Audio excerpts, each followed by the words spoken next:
welcome to this week's video. Today, I thought I would try something a little bit different. Today, I'm going to show you how I edit my images. It's a pretty straightforward, simplistic process for me. I don't go crazy with luminosity masks. I rarely, if ever, use layer blending. Sometimes I'll do a little focus stack. Not in the cards for today, I don't think, but I thought I would try this and see how you like it. See if this is something you're interested in, and maybe I can make this a reoccurring video on the channel. Leave your comments below. Let me know what you think. Is this something that's interesting? Do you not care? Do you care? Let me know your thoughts, and maybe we keep doing this. But today I thought I would pick an image from the last video and show you how I go from the raw file off the camera to the final image that you see on my website, on social media, in the video itself. So let's jump right in and we'll start with that simple little raw file. All right, so we're gonna jump on into the computer over here and we're gonna go from this image here. This is the raw file. This is straight out of camera, nothing happening to it yet. We're gonna go from that to this here. Now, there's not a lot going on here. You can kind of tell it's really just kind of an increase in our contrast, a little bit of saturation, vibrance really. So not much going on, and this is kind of how I like to edit. I like to get as close as I can in camera. Now obviously I record raw, so it's a little bit of a flat profile. Colors are a little muted, contrast, the dynamic range is in there, and I want to draw all that stuff out. I want to create that focus, and I want to create that image and give that feel that I kind of felt while I was there. So we're going to do that. We're going to start off here in the crop, right? So we're going to jump over to our develop module, and I start in the crop. I'm going to start in the crop and make it the size I want it to be. If you watch my videos, you'll know that I do enjoy a 4:5 crop. I will try to do that in camera as often as possible, but I didn't for whatever reasons here. So jumping into the 4:5 crop, and it is too tight. It makes this rock too crowded. I'm right at the edges. It's got no room to breathe. I don't like that. So we're going to skip that. We're going to go back to our 2:3 as shot, but I am going to crop in a little bit. I'm going to make it a little bit tighter. We're going to do a little something like that. This gives me a little bit of room left and right of my rock to breathe. A little bit here and a little bit there. And I want to keep this little guy right here, this little bit of detail in that background rock. I like that guy at the top. So leave my top. I'm going to just crop a little bit of these pebbles out of the bottom. So that's my crop, and that's how I start. I'm going to start by cropping my image. Get rid of the things I don't want, figure out what I want to see, what I don't want to see. I like this guy right here. I want to see all of it. There's some fun colors in these pebbles down here, but they're not the star of my image. This fella right here is the star of my image. So jumping back into our basics panel here, this is where I kind of let the AI overlords make a decision, and I will almost always override it at least a little bit. So I will do a shift, double click here on my white point, and let Adobe, let Lightroom figure out what it's supposed to be.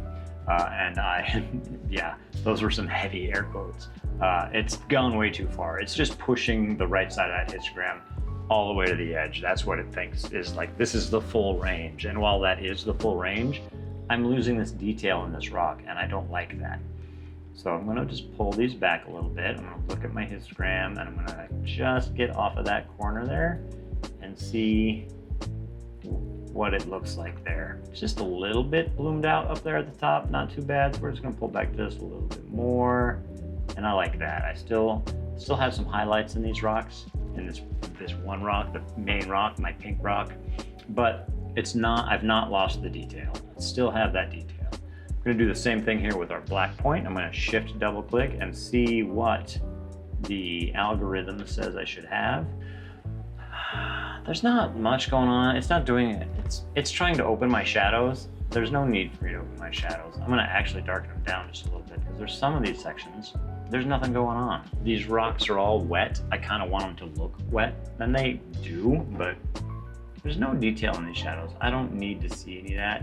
So I'm going to actually pull these blacks back a little bit. The algorithm says open them up, see all the detail. There is no detail. There's nothing going on in the shadow of these rocks, so I'm going to make them shadows. I'm going to actually darken them down just a touch.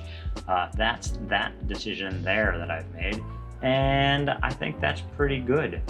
We're going to play here with our color temperature. grab our clarity here a tiny bit. Nope, I don't like what that's doing. And this is how I work. This is my editing process. I kind of just play with the sliders and see what I think. I almost always touch white and black points. I try texture and clarity. Clarity I usually leave alone. Texture I'll grab a little bit of, just to kind of get, again, some of that texture in this rock. That's what we want to see in this fella here. Take it too far, pull it on back. Yeah, we're gonna give it just a little bit of vibrance right in here, probably +12. Kind of make that guy shine a little bit. We're gonna come in here to our calibration tab. And this is another spot you can do some really amazing stuff with the vibrance of an image. Is just grab these. So you got your red, green, and blue. Just grab the saturation. Now there's a little bit of red in this one, so I'm gonna actually leave it alone. I don't want to push that, I don't think. I'm gonna grab my blue tab. I'm gonna play with that. Let's see what it does. And that's actually helping my big main star rock here stand out just a little bit. So I like that little push up in that saturation. Then I'm gonna come in here into our smart filters, and what I wanna do now is sort of create the vignette. The background rocks in here, you can see these here. They're all really dark and wet and shiny because it's been raining all day, but this is a little too distracting. So I'm gonna grab a brush and use the brush tool on this. We are going to do a burn, a darken. Defaults to just a little bit more than a quarter stop, and that's usually pretty good. And we're just gonna kind of paint in here a little bit. I'm gonna show this overlay so you can see where I'm painting. Just gonna kind of paint in a little bit around this rock, the big, bright, shiny bits. There's not much going on in this corner, so I don't care too much. And a little bit down here, especially in these colored pebbles. I don't want those to detract from what we're looking at. So we're gonna just kind of take those out. I'm gonna be careful not to hit the star of my show right here. And really just kind of looking to take down the sheen on these rocks in the background. That's it. That's kind of making my little guy pop there a little bit. So coming back out of my filters here, back over to here. Here's my luminance. I want to brighten the colors that are there. I don't want to alter them, right? So I want them to be true to life, but I want them to be a little poppier than they are in the image. So I'm going to grab this guy here, which will sample my colors. If I click and drag up, you can see it's making those oranges just a little bit whiter. I'm gonna pull them back a little, darken them down just a little bit. That's a little too far there. Let's say a little something like that. Looks pretty good. Still looks natural, still looks normal. It's helping accentuate the stripes that are in this rock. And I like that. I'm happy with that. That's all the edits I'm gonna do inside of Lightroom. That's exactly how I want it to be. So what I'm gonna do now is take this guy, jump on into, not that. I'm gonna do Control E. We're gonna open up Photoshop, and this is where I do my sharpening. And I save my sharpening for last because I've just always been told that's what you do, and it seems to work. I do all of the things I want to do to the image, then I sharpen it. Then from there it should be done. See how that affects any of the color changes that I've done, if at all. And that way, this being the final step, it's sharp, it's ready to go. I can just send it out from here. So we open up our image in Photoshop. All right, so we've got our image opened up here in Photoshop. So I'm gonna show you how I sharpen. It's ridiculously simple. Have the image open. It's doing exactly what I like. I'm happy with all of my edits I've made in Lightroom. Now we're just gonna duplicate this layer. Control J will allow me to make a duplicate layer. I'm going to take this layer and I'm going to apply a filter to it. I'm going to apply the high pass filter. And over here in this one, you can make these adjustments to your radius, your pixel radius. 3.0 is usually pretty good. I might go to 4 depending on what we're looking at. But what I want to see here is just a little bit of detail in this rock. I can see the outline here in my gray section. See the outline of my rock. I can see some of the cracks and the crevices and the striations, the stripes in that rock. That's what I want to emphasize. I don't want to sharpen anything else in this image. So we're going to say okay to that, and it's going to end up looking like this. It looks like a big gray mess. Well, that's no good. So now we're going to take this layer, our sharpened layer, our high pass filter layer, and we're going to change it to overlay. that blend mode to overlay, and there is the sharpened image. You can see here, you can turn it off and turn it on. The difference is subtle, but it is there, and that's what you want. You want this to kind of be subtle. You don't want it to be overly sharp, otherwise it starts to look crunchy and bad.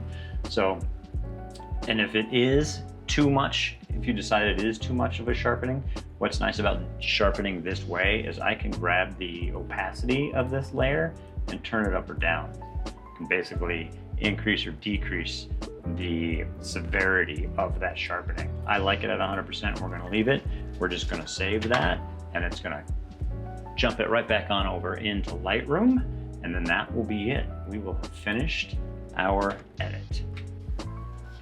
And there it is. That's how I edit my photos. It's really very simple. I start with my crop, and I do that to exclude any information that I don't want in my final image. I don't want to make editing decisions based on things that won't end up in the image. So I start off by cropping in if there is any cropping to be done, and then I let the auto functions of white point and black point do their thing, and then I will try to rein that back in. Obviously the auto points, what they're doing is just expanding to fill an algorithmic decision to fill the histogram, to hit the white points and the black points, which isn't always what I want in my image. Sometimes I want those shadows to be dark and mysterious, or I don't want those highlights blooming out to almost pure white. I want to pull them back and preserve some of that detail. Those are all decisions that I can make after the fact, and I often do. So that's the editing process. Just kind of get those highlights and shadows where I want them in the image, and then I decide about my color balance and my temperatures and my saturations and sharpness, really. And the sharpness is the last thing I do before it becomes an image for the videos for you. So that's it. That's my process. Pretty simple. Let me know if you enjoyed this video. If you did, please give it a thumbs up. Subscribe if you would like to see more, and tell your friends, because the more the merrier. And please do leave a comment down below. Let me know if you liked this concept, if you like this video, if you want to see more of this type of thing. This might be kind of a fun every other week idea. I'm just playing with it. So I'm using you, my audience, as a guinea pig to see what we think. And if you'd like to support me in my work, please head on over to toddhphoto.com. There you can see all of the work and all of the finished edited images I've made throughout the years. And while you're there, I would love it if you signed up for my mailing list. There I mail out my blog basically twice a month. You get early access to my blog before it's published on my website. And as a member of the mailing list, you get free access to download the featured image in the blog post for 1 week before the blog is published on my website.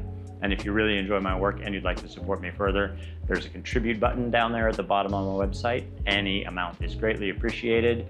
Or you can purchase any of those images from my blog for $1 for a download, if that's something that might be interesting to you. And also, I have a fine art print sale over there. I've just got a small selection of some of my favorite images available as Giclée fine art prints. Any and all of those are greatly, greatly appreciated. And as always, I want to thank you all for sticking with me, seeing how I make my images. I hope you enjoyed it. So long, and we'll see you next time.